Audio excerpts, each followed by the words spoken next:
YouTube channel அன்பர்களுக்கு வணக்கம். நமது யூடியூப் சேனலை சப்ஸ்கிரைப் செய்த அனைவருக்கும் முதல்ல நன்றியை தெரிவித்துக் கொள்கிறேன்.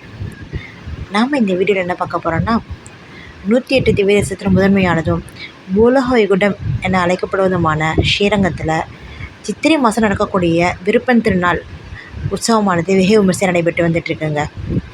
29/4/2024 ஆகிய இன்று ஸ்ரீ நம்பெருமாள் கல்பவருஷ வாகனத்தில் எழுந்தலிருந்து பக்தர்களுக்கு சேவை சாதித்தார்.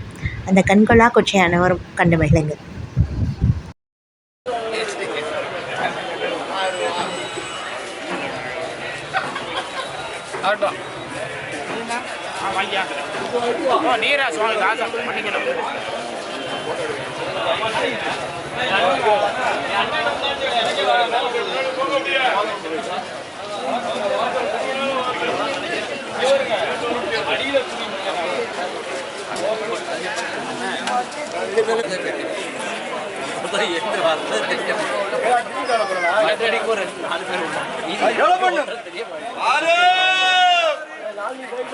இந்த வீடியோ உங்களுக்கு பிடிச்சிருந்ததுன்னா லைக் பண்ணுங்கள், ஷேர் பண்ணுங்கள், சப்ஸ்கிரைப் பண்ணுங்கள். தேங்க்யூ ஃபார் வாட்சிங்.